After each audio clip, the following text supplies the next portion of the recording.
Hello and welcome into another episode of And That's Another Carolina podcast. That's right. Chris and Wes leaving me hanging, and I'm absolutely leaving this in there so that they can be publicly humiliated for not participating in what I think is a fun little bit here, guys. You can't leave me hanging like that. I'm your host, Pearson Fowler. You can catch me on 107.5 The Game from 12 to 1 on weekdays. And with me, as always, Wes Mitchell and Chris Clark from Gamecock Central. You know them, you love them. And it's been a busy week in Columbia. A lot of recruiting notes, a basketball game, and an assistant coach hire. So we'll get through all of that. And, of course, take your questions if you are watching this live. Hello, Wes's phone. You can send us questions to hit us there as well. But we'll get started, guys, with the biggest news for Carolina football right now, and that is finally hiring a defensive line coach. It had taken a little bit longer than getting a running back coach, but the Gamecocks have finally landed on John Scott Jr. III, who spent the last couple of years at Arkansas. Guys, this was a hire that wasn't necessarily greeted with as much fanfare as Thomas Brown, who had a pretty good resume and had coached a whole bunch of really talented running backs in his short career. But what is y'all's take on this hire? Yeah, John Scott's a guy who, still relatively young, but has a good bit of experience. He started off, I believe, in the early 2000s as a high school coach, and then has really just worked his way up through the ranks. You know, you look at his last four jobs have been, a Big 12 job. Then you look at he moved to the NFL and started as a quality control guy there and was promoted to an assistant defensive line coach. Then he took a job in the SEC at Arkansas and now at South Carolina. So has ties to the state. He played high school football at Greer, still has family nearby, and has a lot of siblings, actually. I think he got 12 siblings, and so they're sort of scattered throughout the Southeast as well. So for him, this is an opportunity to get closer to home, closer to his kids. His son starts high school next year. And so that was a good opportunity for him. And he's a guy that's got a good reputation in terms of recruiting. Talked to a lot of high school coaches in Georgia and South Carolina who were already familiar with him from past stops. He's a guy that played college football at Western Carolina, has coached at Georgia Southern, and so has really established some Southeast ties. And when you look at some of the guys that he's developed, whether it's helping work in the NFL with guys like Sheldon Richardson, Muhammad Wilkerson, Leonard Williams, who made the Pro Bowl one year that John Scott was there. And then some of the guys he's coached in college as well. He's got a pretty good track record of helping improve and develop defensive linemen. You know, I think when you look at these hires, man, it's easy to get caught up in, like, the big names, and the fan base, of course, gets caught up. And I think, first of all, we got to remember, unless you're talking about a coordinator position, your average college football fan and even media member, I mean, how many can, like, go around and name every school's defensive line coach? You know, I mean, to me, it's all about finding the right fit. This is someone that Will Muschamp sort of identified pretty early on as being a possible fit for South Carolina. Younger guy, but has coached in the SEC, has coached in the Big 12, like you said, the Palmetto State ties, and has recruited Atlanta for a long time, which that's one of the territories that Muschamp said from day one was going to be treated like an in-state territory, and you almost have to, and they do, you have to split Atlanta up among multiple coaches. You know, you can't just say one guy has Atlanta. And I think with South Carolina, Brian McClendon, a guy like Mike Peterson, I think involved there, Thomas Brown and his ties to Georgia. Now, a guy in John Scott Jr. has recruited that area for a number of years. You can see why it fits, and I think with this staff, the changes, you go back to Thomas Brown as well, the changes and the connections maybe that Brown has to McClendon and just the way all these guys sort of fit together, I think is a big part of keeping a staff together and keeping a staff happy, and it's more about everything sort of fitting together, I think. So when you are talking about those other assistant coaches, the non-coordinator positions, a lot of that ends up being about recruiting. Obviously, player development is important. But what we see in college football now more than ever is the importance of that coveted blue chip ratio. How many good guys, how many 4- and 5-star guys can you get? And that begins and ends with recruiting. So I think when people were looking at the Thomas Brown hire, just to make that direct comparison because it's in recent memory, we're talking about a guy that had not only had success coaching good players, but had been recruiting at big schools like Wisconsin, like Georgia, and like Miami. So I hear what you guys are saying, and obviously Will Muschamp wouldn't bring in somebody that he doesn't trust. But one thing that I wonder about, and if I can probably speak for a lot of the fan base at this point, you see a guy that spent a couple years at Arkansas, and before that, it was NFL, and then it was places in college like Western Carolina. So one of the things that I think some people have been wondering about is what those relationships do. Yes, he's been recruiting those areas, but not necessarily the same caliber talent in those areas. So do those relationships still hold over, and is that something that we can expect to be a seamless transition, or will it, not be an issue, but is it at least something to consider that he's mostly been recruiting lower tier talent to places like Western Carolina and not real Power 5 schools? Yeah, it's a good question, but I think Wes made a good point too. A lot of it is about fit. You look at, for example, Lance Thompson when he was brought on at South Carolina. South Carolina made a change there after this season, after the 2018 season, to bring in another defensive line coach. And I can remember, and Wes, you probably do too, covering Muschamp's initial staff and some of the search that led to some of those names. People were just absolutely beside themselves with glee about Lance Thompson because this is a guy who at Alabama had been named the Rivals National Recruiter of the Year for the entire country. He'd landed some big-time talent like Julio Jones and Mark Barron and, just all sorts of players at Alabama. And, the resume was really, really good. So you look at that, but then you look at the fact that South Carolina, obviously it didn't work out as everybody expected. So you bring in somebody like John Scott, and no, does he have the resume of having coached at Alabama or coached at Georgia or a bunch of different SEC stops? No, he doesn't.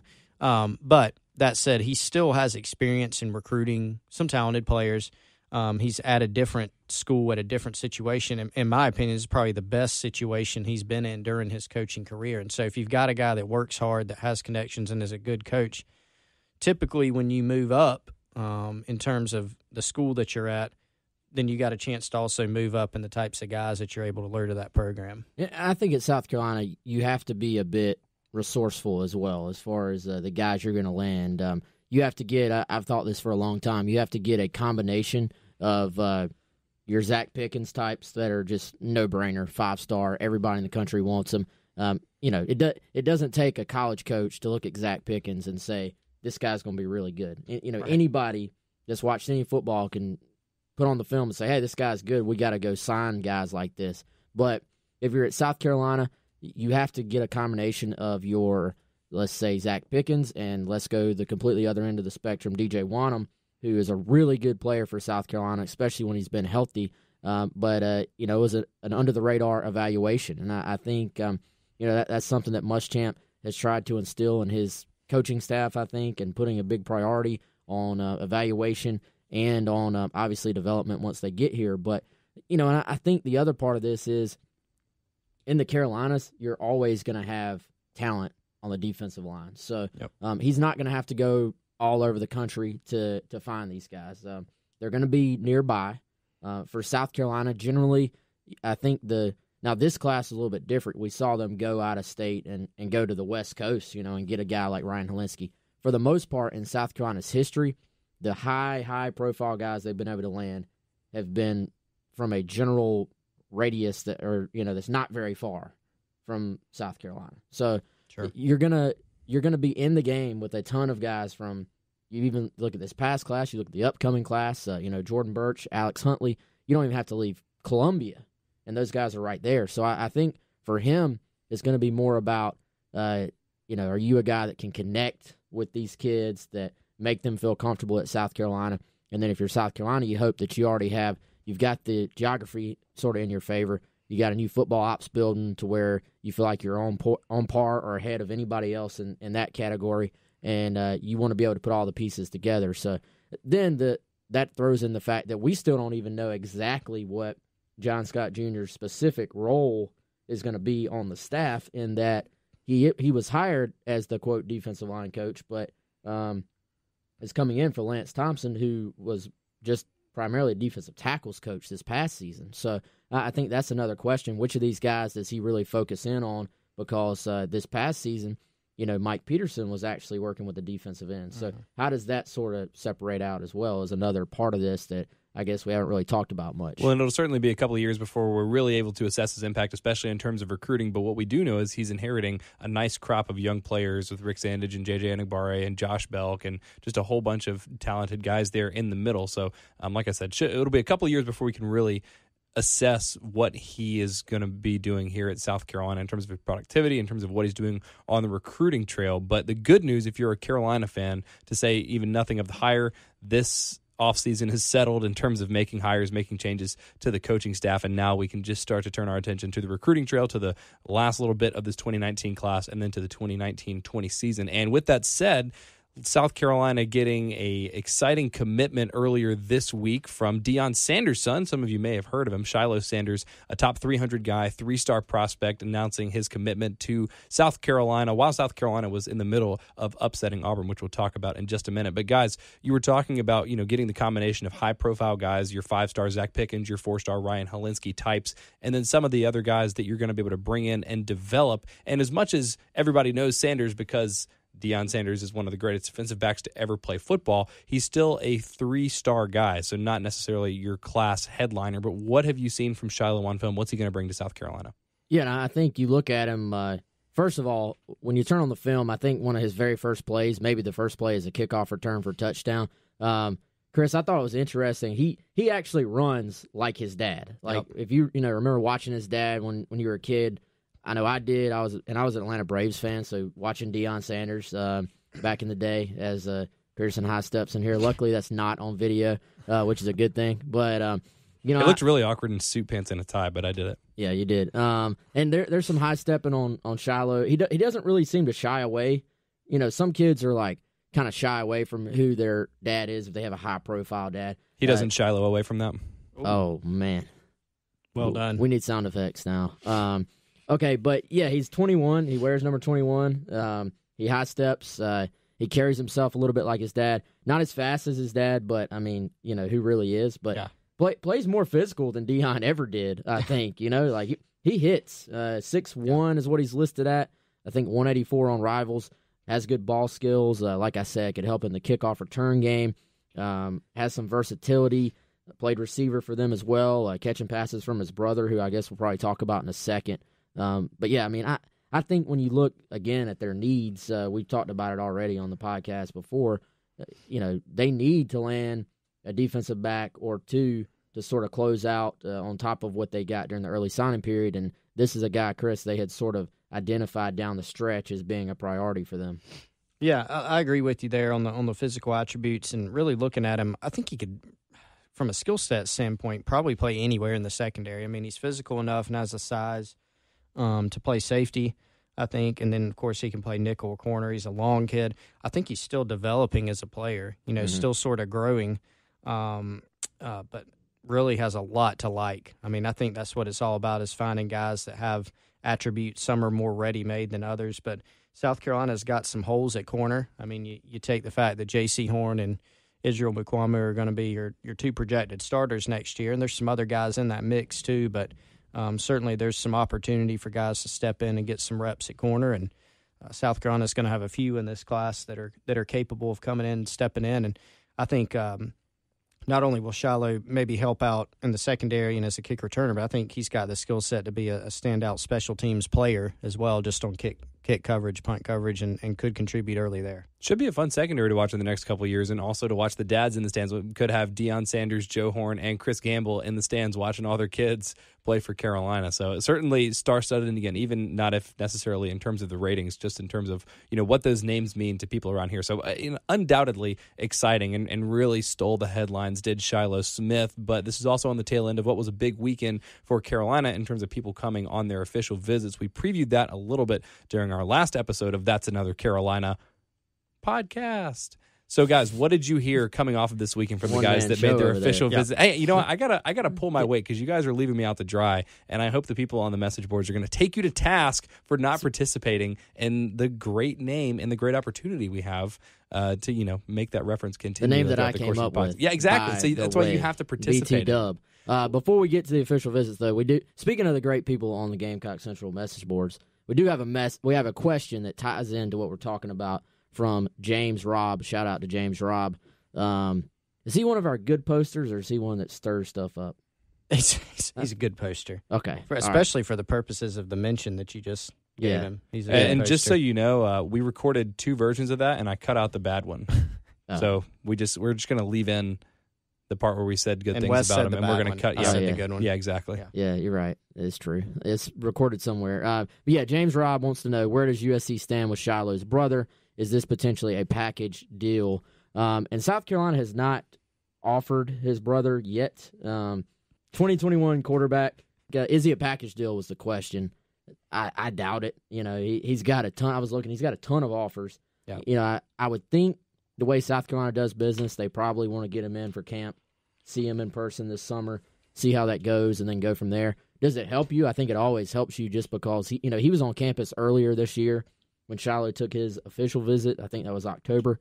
It helps, but I don't think you could say they're a package deal by any means. But I mean, the kid on film he's good. He's already about the same size as his brother. He's 6'1", 185, and a couple of years younger. So certainly someone that I think Gamecock fans will be excited to keep an eye on. And worst case scenario, I mean, it can't hurt. Just because Shiloh's coming here doesn't mean Shedur's going to come here, but also it can't hurt. That's going to help with recruiting. So he's one of the other guys that we're going to be keeping an eye on for the next couple of years. And we have some upcoming visits still before we get to National Signing Day. But before we talk about the upcoming recruits, we want to talk about the people that came to South Carolina last week and just recap some of the visits, what you guys heard from people that came to Columbia last weekend. Yeah, I mean, it was a big weekend, I think, for South Carolina, not just with upperclassmen, but with underclassmen as well. They had the 4 official visitors, I guess, that were 2019 guys. Of course, Shilo Sanders was on campus for an unofficial visit that sort of, I think, gave South Carolina a chance to completely lock up his recruitment. But 2 committed guys, and Xavier Leggett and Mark Fox, the offensive tackle, or I should say signed guys. They're already completely signed and, in the fold with South Carolina. And then you had, I guess the guy we should talk about is Jaquaze Sorrells, a 4-star defensive tackle out of Florida. A kid South Carolina, I think, is in pretty good shape with. And then Dequanteous Watts, a 3-star corner out of Atlanta, who actually named South Carolina as a leader after that trip. Chris, you want to go in on those guys a little bit? Yeah, I mean, Sorrells is someone that I think South Carolina has been really consistent there. A question we get a lot was when the Lance Thompson stuff was sort of going out and it first started coming out, is that going to affect Sorrells? And really, I don't think it has much at all, because Will Muschamp and Travaris Robinson have really taken point on that recruitment. I'm sure John Scott will be connected. I'm sure he's probably already connected. Mm-hmm. But that's one that they've been pretty consistent in recruiting. And there's been a little bit of a revolving door of schools that have been involved every time. He was committed to Florida quite a while back. And then you always would hear FSU and Oregon and Alabama and some other schools. And South Carolina's been a consistent one. They haven't really rolled off the list or back on the list. He's still considering Alabama and Penn State, but the Gamecocks are definitely the program I think everybody's sort of chasing right now. Mm-hmm. Could he go visit Alabama and Penn State? Sure. But I think South Carolina's the one that everybody's still, really looking up to right now. Watts, it's interesting. South Carolina landed Sanders. They've got 3 more spots, really, in this class if they can get Sorrells.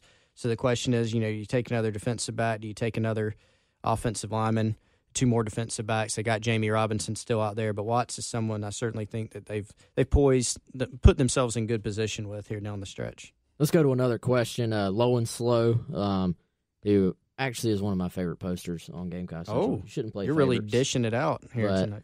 I like Low and Slow. He has some good points. He says, can you highlight the biggest position needs in the 2020 class? We'll tie that in also this past weekend, being a big junior day weekend for them. First opportunity for a lot of these kids to see the football ops building. All of the committed guys for 2020 were on campus. If you look at Luke Doty, Isaiah Walker, Tyshawn Wanamaker, and then they added a commitment. We haven't even talked about that. Daquan Stewart, the 2020 wide receiver. And I think position needs, to me, Chris, if you start to look at the numbers, they've kind of actually got the roster balanced out enough to where you can kind of take balanced classes. Yeah, I think, at least as far as from South Carolina's roster position. But then I think you start to say, where do you need, where does the quality need to rise? Where do you need difference makers? And then I think you start to look at what areas in the country have the most talent right now, because, we've already talked about maybe defensive back nationally is not quite as talented as maybe it was this past year. But to me, it starts with landing a big-time elite back. That's something we've talked about a lot. Can they get that difference maker? I think numbers-wise, you can sort of just start to, they have their quarterback, maybe 2 running backs, maybe 2 or 3 receivers. They always seem to take 4 or 5 offensive linemen. You can kind of just look at a balanced 25-man class and go from there. But as far as true needs, as far as upgrading, got to be an elite running back. And it looks like they're going to have some of those guys on campus here soon. Yeah, I mean, that's the thing. You look at, I think part of managing your numbers in a class is who can you get. And part of that is, like you mentioned, the defensive back class is not going to be as good regionally or nationally. It's pretty good this year, not as good next year. So, I would be surprised if South Carolina took more than, say, 3 or 4 defensive backs. You're not going to go load up with 6 in a weak class. It doesn't make any sense. Defensive line, they did pretty good there with numbers this cycle. They're pretty good on the roster overall with numbers. But, man, look at the talent in the Southeast on the defensive line, whether it's tackle, end, buck types. Not only the guys in state, but then you go up to North Carolina and you got Miles Murphy and you got Desmond Evans. You go down to Georgia, you got Zakevious Walker, the other Miles Murphy, 5-star guy. So you just got a ton of talent concentrated right there in the Southeast. And so if you can land several of those guys, you'd have a really hard time turning them down. And it's still a bit too early to know which one of those South Carolina can close on, but they have 3 guys in state. They've got a few guys in North Carolina. They got a few guys in Georgia. And so they're going to have to balance that. I think the O-line class will end up being on 3 or 4. Probably 4 would make the most sense. Yeah, and let's, real quick, we got to throw a shout-out because Isaiah Walker he's listening to us right now. Oh, so okay. He just gave us a shout-out on what are we on, Periscope? Yeah. We're going to move this you are around. Periscoping this. Yeah, we're Periscoping this time. That's better than Facebook Live. Yeah, we did Facebook Live. I think we're going to try YouTube next time. But yeah, Isaiah Walker, one of South Carolina's offensive line commitments for 2020, throwing us a shout-out on Periscope. And, I think the thing about Eric Wolford, he gets his job done quick. He starts loading up on linemen early. Walker already committed. Tyshawn Wanamaker already committed. Both those guys checked out the ops building. And, that's a good segue, I think. All the guys that were there seemed blown away with the new building, as you would expect with a brand-new facility. But I don't know about the ones you talked to, but the ones I talked to, the weight room actually was a lot of times one of the first things mentioned by the kids. The funny thing was I had a variety of different answers. I did get a lot of weight room. One mentioned the training room is his favorite. Micah Morris from the 2021 class mentioned the training room was his favorite. The recording studio was a hit. Are people not talking about the barbershop? That's my favorite part of it. Well, I had one mention the locker room, and so he mentioned the barbershop because it's attached. Okay, when you walk into the locker room, the barbershop's right on the left. That's the best and most unusual amenity, I think. I mean, not that I've been in a lot of these facilities, but, training or weight room is standard. Training room is standard. You can get your hair cut in there. That's incredible. Yeah, I mean, it's impressive from top to bottom, everything. I know the parents, one thing that they enjoyed, there's an area that's sort of dedicated to the life skills area, and so that's Marcus Lattimore's sort of area. It's just sort of down a hallway near a cafeteria, and his office is there. And again, they're still moving some stuff in. It's not totally complete. Should be soon before the media tour on February 4th, but that's an area I know parents enjoyed. And that was another thing, Wes, talking to a lot of the prospects. There were a lot of family members that also made the trip with them, and that can only be a positive for South Carolina. Yeah, the recovery area. One of the kids mentioned the recovery area as being just very, very impressive to him, and that there's an entire area dedicated to after you work out. We're not talking about just the high school version of getting the ice tub, ice bath. Yeah, no, there's a hydrotherapy thing where you can float. There's something that literally you can get in and you're completely immersed. It almost looks like a CT scan machine or something that's completely closed, but apparently it's got water in it. They have a what's those things? Like a back-to-tank. They have a hyperbaric chamber. Oh wow! In there. Ooh. So there's a lot of different things in there that it looks like not only have they upgraded the space, but they've also, it looks like, upgraded actual training equipment from some. I mean, they had pools and running in water and stuff like that, but I think they've upgraded the actual training equipment too. Did y'all get my back-to-tank thing? That's the little tube with liquid in it that Luke's floating in after he gets his hand cut off, and he's rehabbing. You know what I'm talking I'm about? Look at him with a blank stare right now. Y'all don't know? Are y'all not Star Wars people? You don't know what a back to tank is? No. I mean, I've seen them. That's incredibly movies, disappointing. But I'm not. Yeah, I'm not really picking up what you're putting down. I mean, All right, I've seen them. fine. You and Jay can do a podcast. Yeah, y'all we'll do the Star Wars. I'll save the podcast. Star Wars for people that get it and appreciate it. But it's good. we'll stick with the recruiting for you guys. So with that being said, and you guys threw out a couple names just a minute ago, and we're going to have a little bit more on this in our episode next week as we get a little bit closer to National Signing Day Part 2. But as Carolina finishes out this class, only a couple more slots remaining. Give me some big picture. Like I said, we'll have a little bit more time to go into the specifics of some of the guys, specifically what their strengths are and what exactly Carolina will be looking for. But what are some names that you're looking for to decide here in the next couple of weeks, obviously leading up to National Signing Day? Jamie Robinson will decide on signing day probably. Mm-hmm. He's down to Kentucky, Tennessee, Auburn, South Carolina. Gamecocks have had, long-standing relationship there. Jaquaze Sorrells, who hasn't really indicated a date. I mean, he may go visit Alabama and Penn State. He's pretty secretive, about... He's mentioned signing day before. Yeah, so signing day, the date. His target, Dequan Watts. He's sort of moved his date as well. Moving target. Signing day is the 6th, right? Yeah. When I talked to him, he said the 4th, the 5th, or the 6th. And his has sort of moved around a little bit as well. I just actually heard before we started recording, he's going to official to Louisville this weekend now instead of Oregon. Maryland is another school to watch, sort of hopping in there with him. And then I think, Chris, you look at maybe an offensive lineman in there potentially. That's kind of, sort of it right now. Yeah, to me, all right, so Shilo got added to the mix, obviously, on Tuesday as we record on Wednesday. Then, I think you look at adding another DB, another defensive tackle and Sorrells, and then another offensive lineman. And I think maybe, I don't know about you, I feel like if you miss on an offensive lineman, then maybe you just stick another DB in there and just take them both if you can get them. Yeah, I mean that you might get to a point where it's best available. I get the sense that the desire, if all things work out, is maybe another offensive lineman. But you got to look at what's available. The market has shrunk some, and so you got Darius Washington out there, but Mississippi State commitment who didn't sign early, but FSU just offered. He's That's a Pensacola guy, for him, right? He's a Pensacola guy, and FSU has some help. I think in that situation where there's some family ties to FSU, so.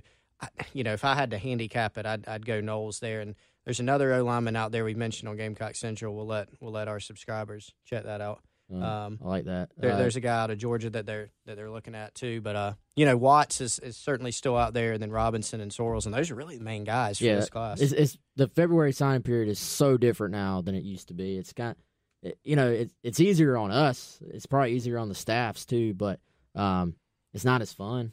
I don't think, but Will Muschamp said as much.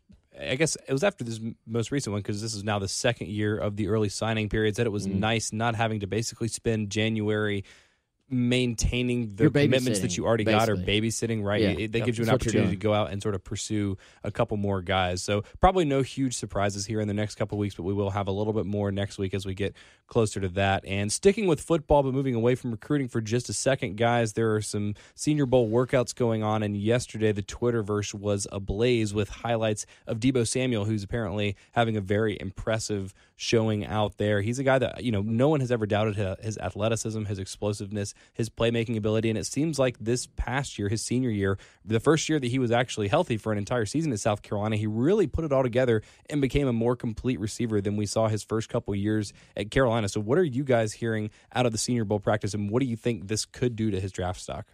Yeah, I mean, it sounds like it's going very well. He's doing what I think we probably all expected. I saw Brian McClendon was down there watching him on Tuesday. We should mention McClendon actually saw Washington, the offensive lineman, while he was down there as well, or out in that general area, I guess. But, this is a kid that we all, I think, knew what he could do. I think most people in the SEC that saw their team play against Deebo Samuel knew what he could do, and it's just been about staying healthy and putting it all together. Chris, I know you watch the Panthers a lot. I watch the Panthers a lot. He reminds me of DJ Moore. Yep. And it's a good comp. He was a first round pick. I just wrote it today. What was he, 27th? It's in the 20s. It's definitely 20s. And Deebo, I don't think has quite been mentioned as going that high, but I think you look at the skill set, is is DJ Moore, if everybody's completely healthy, is DJ Moore a better football player than Deebo Samuel? And I like DJ Moore. He was really, really good in Maryland. Yeah, but Deebo's really good too. He's really good too. DJ Moore, the 24th pick overall there you go. in the draft. The thing about Deebo, I'll say this. Today, before we recorded this, I had a conversation with someone who has done scouting for one of the major bowl games. I'm sorry, not bowl games. One of the major all-star games leading up to the draft where guys who are top prospects are selected. And I asked him about Deebo. I said, he's having a good start to the week. What's the grade on him now? How far can he go? How far can he move up? He said, right now he's maybe a fourth-round guy. He said, but he's moving up. He said he could move up even as high as into like the top 40 range, which would put him second round. I said, wow, that's pretty impressive. He said, right now he may be lower than that. The injury, my question, the injury history, even though he's fully healthy his senior year, are people still going to look at that and have questions about that? That's possible, and that's fair.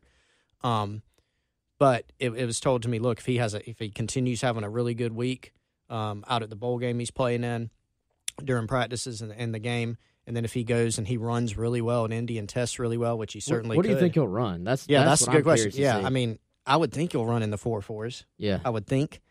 He's pretty explosive. He'll probably put up some really good numbers.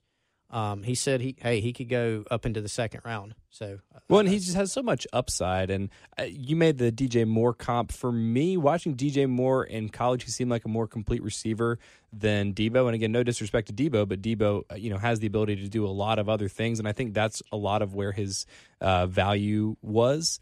But for me, I think maybe a better comparison is, and maybe this is even like too much, but he's always kind of reminded me, especially the way Carolina used him, of a Percy Harvin type, and even down to the injury issues, which are something that eventually submarined Harvin's career. But a guy that can line up in the slot, he can be an outside receiver, he can line up as a wildcat quarterback, he can line up in the backfield and just take handoffs. Or I guess maybe a more recent example of Tavon Austin, but he's bigger than both of those guys. And so despite some of those injury issues, I think playing all last year and being healthy, and the fact that the issues, it wasn't anything like nagging knee issues, or, in the case of Percy Harvin, it was, an issue of concussions. It was soft tissue issues that he seemed to have mostly resolved. So I feel like that may help in terms of people assessing his future and, evaluating his productivity versus his potential as, again, someone with that like varied skill set, and that could also very well just turn into like a good every down kind of receiver in the NFL.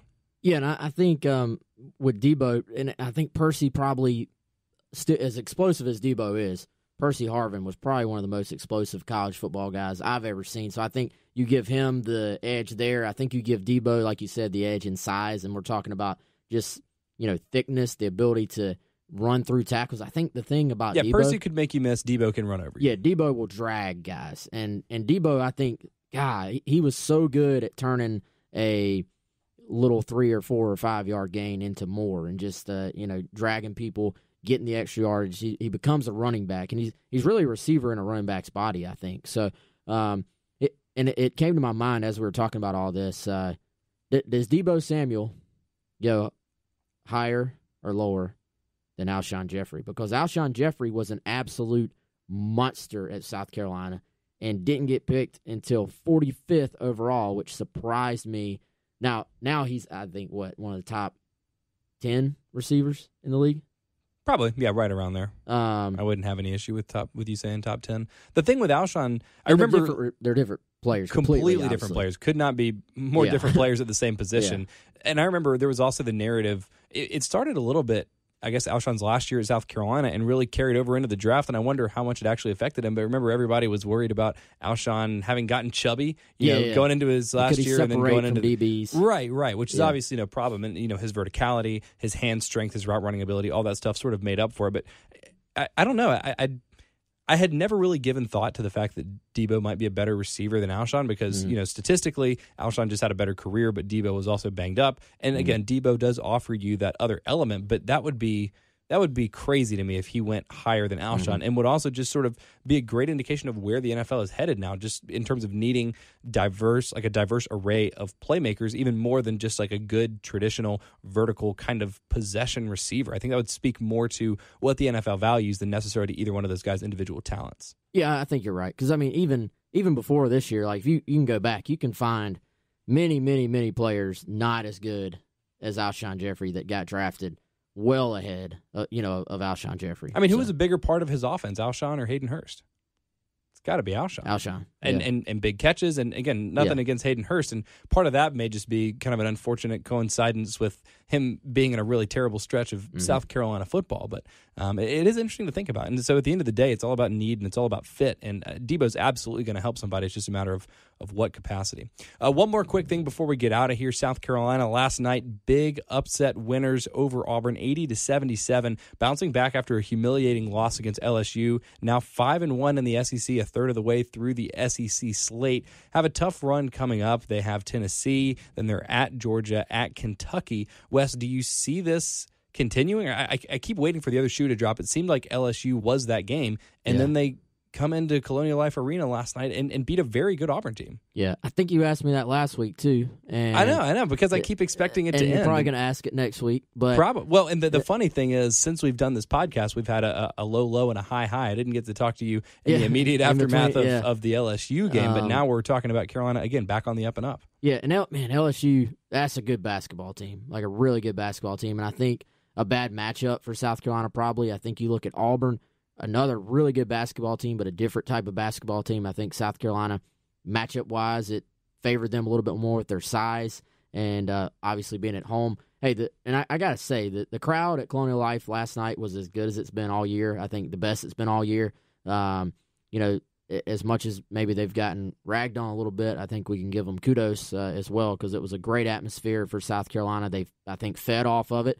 And, Chris Silva was awesome. And Frank Martin, who explains things better than I think just about anybody out there. I like listening to coaches that really can explain why things happen.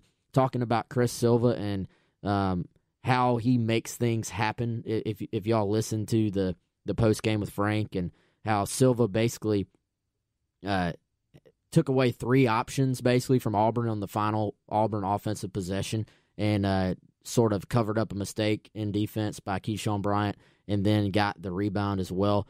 Frank can explain it way better than I can if you go listen to it. But point being, when Chris Silva is on the court and is out of foul trouble, it's not just the 32 points, which was incredible and career high and all that, but he affects everything. And, but you got to give – it's another team win. That's the thing. Silva was the guy, but Mike Koksar goes with basically a really, really bad sprained ankle that have affected him. They didn't even think the night before that he was going to be able to play. He guts it out and plays. Keyshawn Bryant couldn't buy a basket for most of the game and then keeps chugging away, makes plays late to help the team win. A big dunk, a couple of Euro step, baseline drives for just silky, beautiful finishes that are just so much fun to watch. It's still so fun to watch. Hassani Gravett continues to make big shots. 6 assists off the bench for him, too, which was tremendous. And one of the shots where he's basically fading out of bounds as the shot clock expires, incredible. When that shot went in, I was like, South Carolina's winning this game. And then Felipe Hasse drills the big three-pointer to put South Carolina up. Is he the clutchest player on this basketball team? Yeah, because he had the assist to man. Chris Silva in the Florida game. He had 4 really crucial free throws down the stretch in that Vanderbilt game, and then the 3 against Auburn. This dude, who's, I guess, ostensibly like the 7th guy for Carolina, keeps coming in, playing in the biggest moments, and coming up, all aces in the biggest moments. Well, and I think it almost has sort of permeated this team. They have a confidence that when they've been in these close games, because let's think about the wins. A lot of them have been very, very close. All games. of them except for Missouri when we're talking about SEC play. Yeah, but they've had multiple guys step up and make plays when they've had to, and I think we're seeing this team come together. Who's to say they can't keep it up? Now the schedule, it's going to be a grind. There's going to be more ups.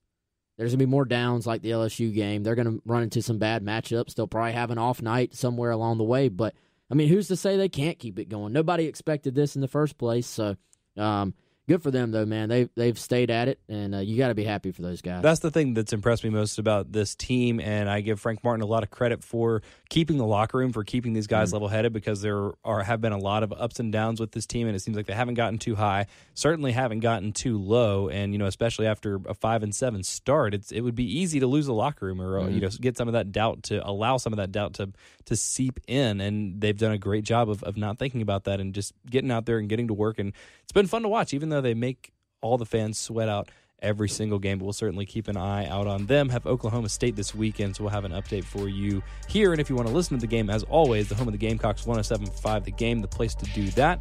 For Wes and Chris, I am Pearson Fowler, and this has been another episode of That's Another Carolina podcast. One of these days, I'm going to get Chris and Wes to do it with me. They're too cool right now. I feel like I'm in middle school all over again. But thank you guys for listening. Like, subscribe, share with your friends, and we will talk to you next week.